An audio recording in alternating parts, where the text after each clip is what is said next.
All right, welcome to The Explainer. Today we're diving into a massive shift happening in the business world.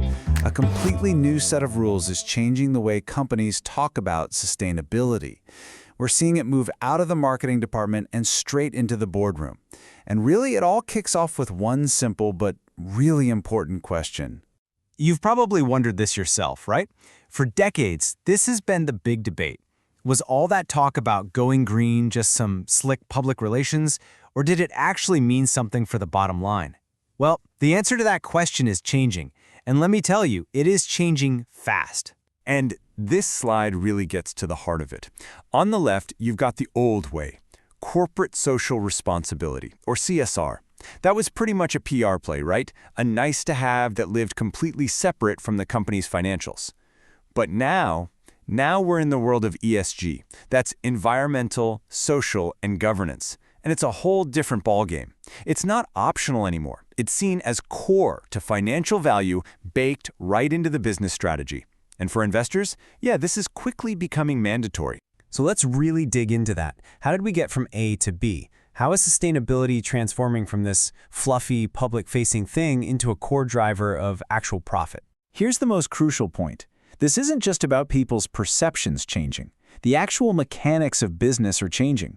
We have new global standards that are forcing companies to treat their sustainability data with the exact same seriousness as their financial data. I mean, think about that. A company's climate risk is now being viewed as just as critical as its quarterly earnings report. So what's making all this happen? Well, it's the rollout of what is basically a brand new global language for business, the IFRS Sustainability Disclosure Standards.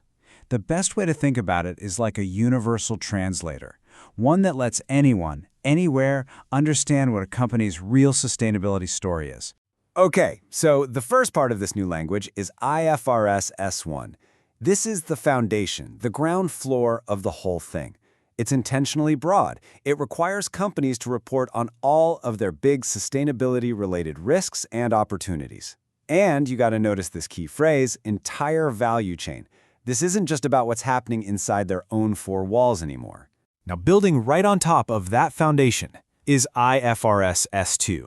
If S1 is the wide-angle lens, S2 is the super powerful zoom lens pointed directly at climate. This is where it gets really specific. It demands the nitty-gritty details on things like greenhouse gas emissions, a company's exposure to physical risks, like floods or wildfires, and what their actual concrete plan is to transition to a low-carbon future. So you might be thinking, how on earth does a company even begin to report all of this? It sounds incredibly complex, right? Well, it's not a complete free-for-all. The standards actually provide a very clear, consistent structure for everyone to follow. It's like a four-pillar rulebook. And this framework is kind of brilliant because it forces companies to answer four fundamental questions. First, governance. Who's in charge here? Is the board of directors paying attention? Is anyone actually responsible for this? Second, strategy. How does climate risk literally change your business model and your financial plans? Third, risk management. What's your process for actually finding these risks and, managing them? And finally, metrics and targets. This is the show me the data part. What are your emissions? What are your goals? A framework this thorough makes it pretty much impossible for sustainability to just be some afterthought.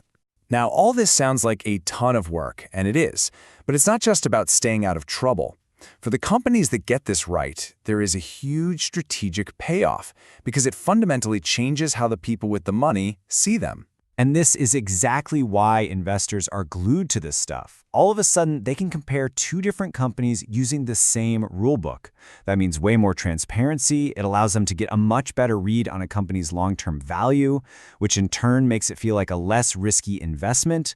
And what happens when a company is seen as transparent and less risky? They get way better access to this huge, growing mountain of ESG-focused cash. They can even get better deals on loans.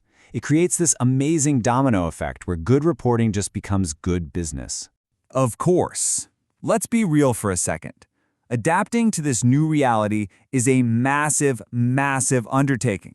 It comes with some very real challenges, and frankly, companies all over are scrambling to build the systems and find the people they need to get it done. And if you were to ask most of these companies what their single biggest headache is, they'd almost all give you the same two-word answer. Scope 3. So what in the world is Scope 3? Well, it's the requirement to track your carbon emissions not just from your own operations, but from your entire value chain. That means getting data from all of your suppliers. It means calculating the emissions from the trucks that move your products. It even means figuring out the emissions from your customers using your products. It is a mind-bogglingly huge data collection challenge. So, how are the smartest companies actually tackling this beast? Well, they're following a pretty clear playbook. It starts at the top. Step 1, you form a committee that has real power to make decisions. That committee then drives. Step 2, you have to invest in the right data systems to track and verify all this info. Once you have the data, you can move to Step 3. You start integrating it into every business decision you make. That's when you can set real, measurable targets, like going net zero. And all of that leads to the final, and maybe most important step, collaborating with your entire supply chain, because that is the only way you're going to solve that giant Scope 3 problem. So when you boil it all down, when you strip everything else away, this is the key takeaway. This quote just absolutely nails it. These new standards are creating a new common language that, for the first time ever, really connects sustainability directly to financial value. And that leaves us with one last critical question. In this new world, sustainability is the new language of finance. And the companies that become fluent in it first, well, they won't just be compliant, they're going to have a massive competitive advantage. The race is officially on. เว็บไซต์คุณภาพจ่ายน้อยลงกว่า 40% ได้ครบจบในที่เดียวทั้งทีมงานนักลงทุนสัมพันธ์ทีม IT ทีมดีไซน์ที่จะดูแลเว็บคุณอย่างมืออาชีพ